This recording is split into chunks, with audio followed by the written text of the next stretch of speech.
Hello, I'm Dina Koschorreck, and I'm going to talk about what makes great support from a family perspective. I'm the Parent Participation Advisor at the National Center for Family Hubs, and I'm an adoptive parent of 2 teenage girls. So what are the factors in great support? I think good guidance and signposting is an important factor, particularly at the beginning of a family's journey. When my family started out, we really knew nothing of the services that were available.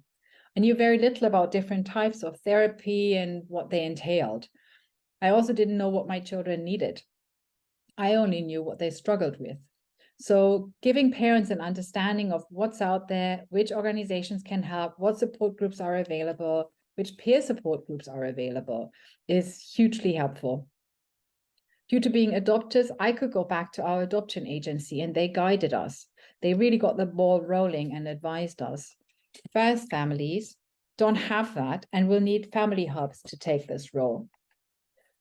Another factor are professionals making suggestions and being proactive.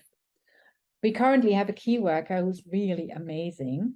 She's highly proactive and keeps making suggestions, and she always thinks along and has known my family for a while by now. And by now I know a lot about different therapies and I know what my children need, but I still don't know the intricacies of funding rules, for instance. So having a practitioner by our side who knows us, thinks along and knows what's out there is incredibly helpful. Our social worker is always giving us choices and thinking ahead, and she's very clear.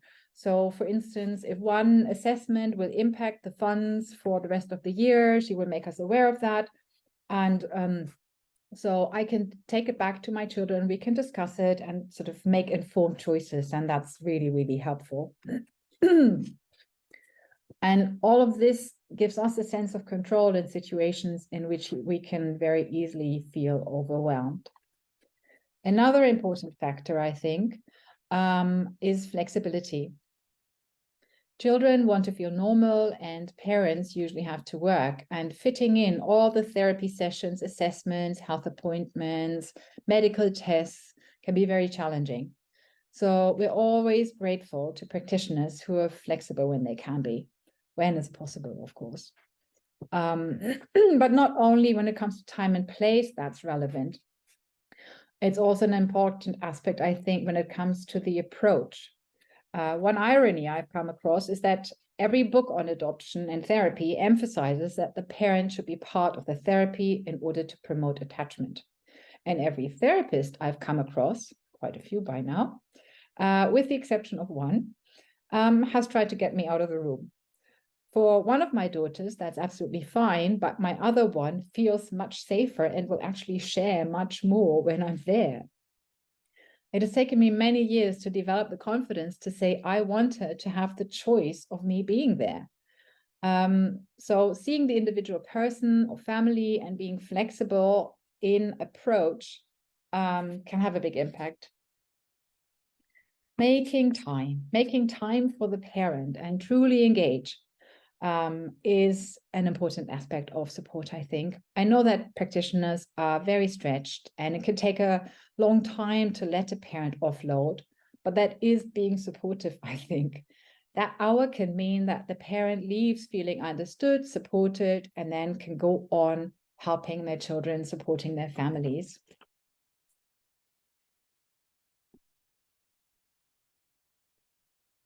Keeping a positive attitude and hopefulness. I think believing in change and believing in people's ability to change is fundamental to great support. Families can't work with practitioners who think they're doomed. Of course, I'm aware of safeguarding and risk awareness, but there needs to be of hope and positivity underlying everything.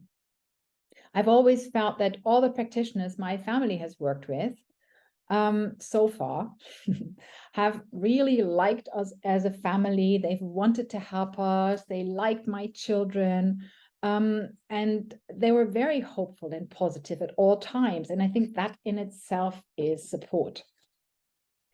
I've met quite a few parents who felt they were being blamed by family, friends, and practitioners. And I think the more your children struggle, the more likely this happens.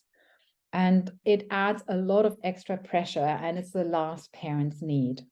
So I think thinking back once in a while, why we're doing what we're doing, what our original goals were, and what we thought was possible when we started out and we're still naive is actually a really good thing to do. Yeah, we might not be able to change everything, but we can make small steps in the right direction, and that is something.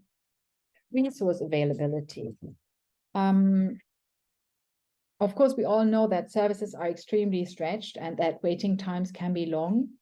And I think signposting families to apps and books and peer-to-peer support groups can help bridge waiting times. And particularly peer-to-peer support, I think, is really, really helpful when you're waiting for assessments and when you're wondering if your child might have a certain disorder, for instance, just to talk to other parents, because often you can put in the strategies while you're waiting. Yeah, they don't do any harm if your child doesn't have the diagnosis. Another really important factor is teamwork. I think everyone seeing themselves as part of a team, to me, is really fundamental to good support. Many people have this idea that you go, for instance, and see a psychiatrist or another professional, and then you tell them your problem and they fix it. And that, of course, is not how it works.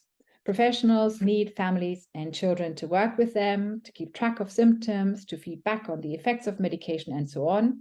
And there's often a lot of trial and error involved before things get better. So listening and taking parents' views on board is really crucial. And I think it really makes parents feel differently if practitioners see themselves as part of a team, if parents feel they are being taken seriously. And I think if parents are making suggestions and they can't put into place, then it really helps if the reasoning is explained why, let's say, a certain medication can't be trialed or whatever the parent would like to try out. A dream I have for family hubs is that they result in holistic care. Currently, I often attend meetings in which professionals keep each other informed, but they don't really work towards specific shared goals. And I think that could be really helpful and massively improve care. The importance of long-term relationships. Long-term relationships make a huge difference. For a family to really know the practitioners they're working with makes things much easier because you don't have to explain everything over and over again. My daughter's therapist, for instance, has known my daughter for many years. She deeply cares about her. She understands her. She's followed her development and the development of my family. And that's very comforting for me because I know when there are professional meetings amongst professionals, there's somebody there who understands the complexity of my family and my children. For families who are working with many professionals, long-term relationships are even more important. Every change of professional is a loss. It's a relational loss. And for many of the children and parents involved, loss is a difficult topic. Often practitioners are also the only people who truly understand how hard things can be. They are the only ones families might feel they can confide in, because some families need to keep their children's privacy, or they need to protect their children. And so these relationships are really incredibly important, and they can't be built in a day. Now, I'm aware that I'm in a very fortunate position. Yeah, we won the postcode lottery, and due to being adopters, practitioners immediately understand my children's high level of need, and that means we never have long waiting times. And I'm quite well versed in different kinds of jargon by now. I'm a good advocate. So we've always had very good support, and we've almost always had it very quickly. And that's unusual, I think, and that's why I want to at last mention disadvantaged families for whom things are really much, much harder.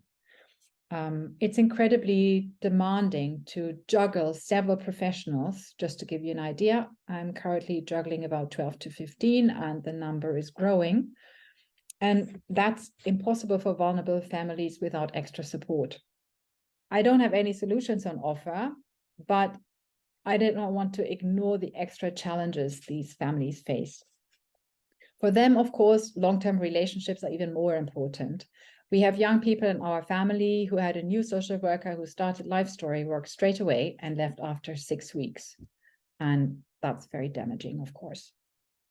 But I want to end with a positive message. My daughter was recently diagnosed with a neurological disorder in Germany, and the German neurologist advised us to fly back to the UK to get care for her, because he felt this kind of care was more readily available in the UK than in Germany.